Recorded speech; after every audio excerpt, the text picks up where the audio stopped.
here. The pyramids, Tiwanaku, Baalbek, Teotihuacan, Stonehenge, you name it. A couple of dozen of them.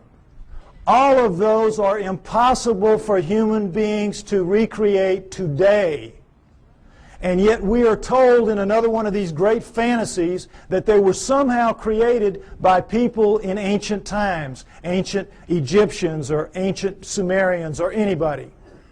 Somehow or other they did it. And it's just absolute malarkey. Impossible.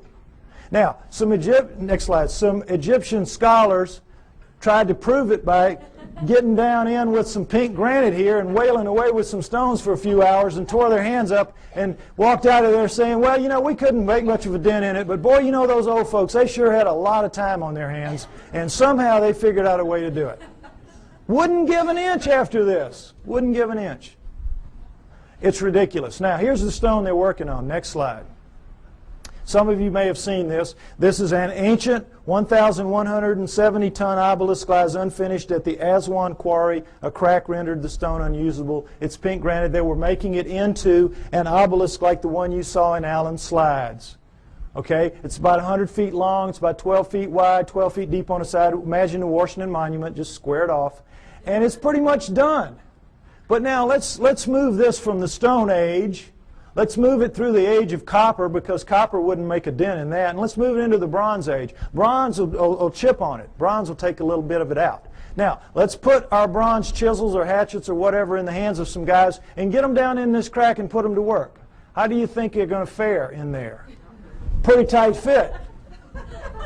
Plastic Man might have a tough time up in there. But the point is, they've got it pretty much done. They're working on the spire here.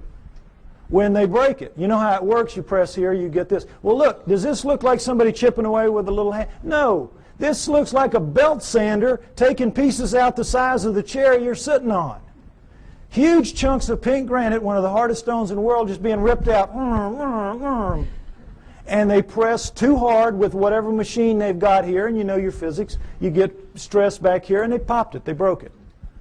And they just said, whoops, we busted that one. And they just unhooked it and went somewhere else and left it for us to marvel at and wonder how they could have done it. But now let's go ahead and say they didn't bust it and they finished it. These primitive people now who managed somehow to do this. They finished it, it's ready to go. The hole, by the way, is about 15 feet deep. That's the top of it up there. But still, what's the first thing they've got to do? Somebody's got to draw straws to get down there with his hatchet and cut it loose from the bottom. Now who's going to do that with 1,100 tons sitting on top of him? We could not get our best diamond-tipped blades to cut through underneath this thing. The weight would stop the blade.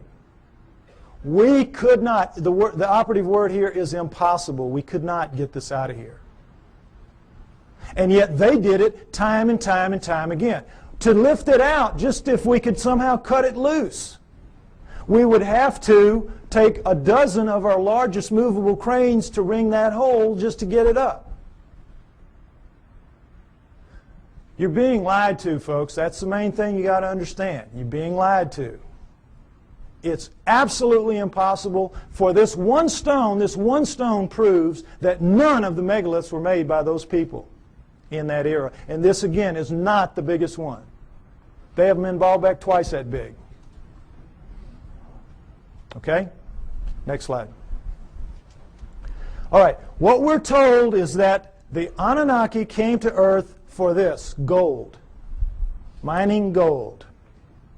And that originally the story is they landed in ancient Sumer, but not 6,000 years ago, 400,000 years ago, 430,000 approximately to be exact. 400,000 years ago they land in modern-day Iraq, and they set up shop in the Tigris-Euphrates Valley, and they call their home away from home, their home away from Nibiru, the Eden. You'll see a poster out there by my thing, Anunnaki over Eden. That's what that means. Because that poster is the Tigris River Valley that the symbol is rising above. That is where it was. That is where Eden was, according to them, and that comes down in the Bible as such. So they set up camp and they placer mined the gold out of those rivers. What do they need gold for? they needed to repair their atmosphere. And their rise to high technology, they had damaged that big, 3 times the size of Earth atmosphere, the same exact way we're damaging ours in our rise to high technology. And they ultimately had to repair it with very fine particulates of gold, like talcum powder, blown up into the stratosphere above it so it would ride above there and act as a reflector and an insulator from cosmic rays, which is, you see that on the masks of astronauts and in the capsule and all that. Gold is a wonderful stopper of cosmic rays. So that's what they had to repair it with. It's what we will have to repair it with. We'll have to do exactly the same thing when the day comes for us to have to face up to what we're doing to our planet. Okay?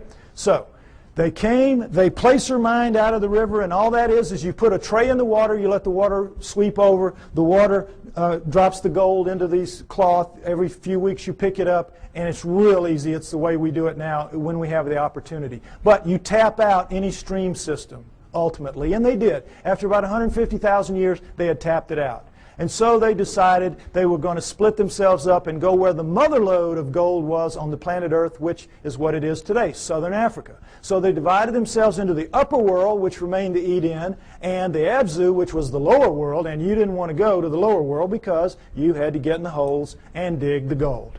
And they didn't like it. So the Anunnaki revolted. They said, we don't want to do this. We want a slave to do this work for us. Plus, it was a hardship duty, mostly men. Why don't you make us some women while you're at it? So that's what they did. They decided to use the creatures of Earth, which would be the hominoids, and I say it would have been the Almas, the likeliest candidate.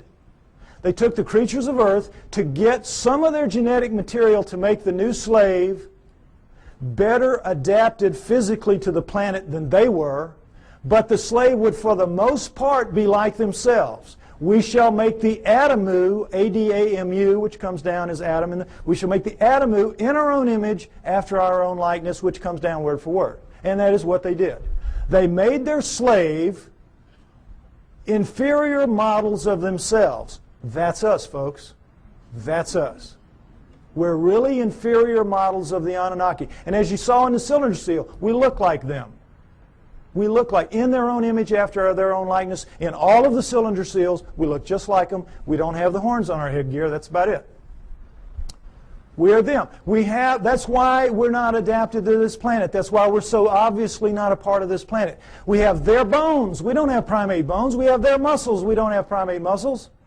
We have their skin. We don't have primate skin. We have their body pattern, their hair patterns on their body is ours. We have thickest on our front, thinnest on our back.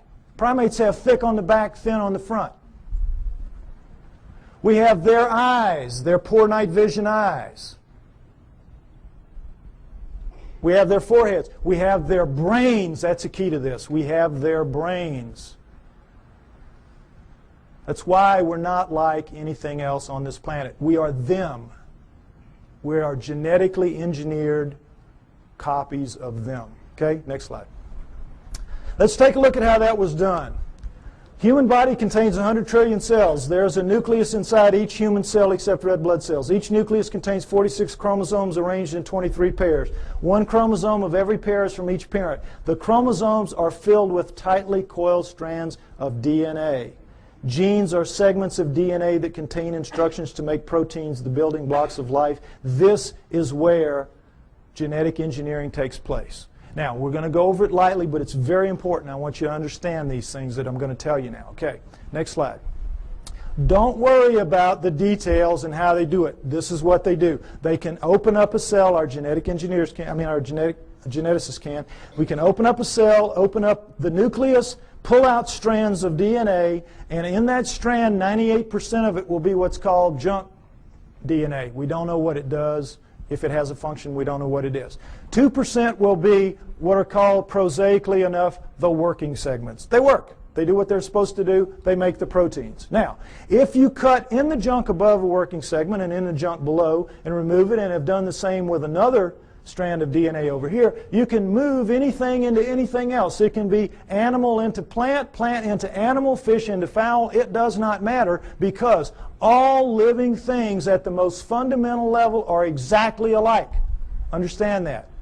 We're all made of the same 4 base pairs, the same 20 amino acids. everything's the same at the most basic level.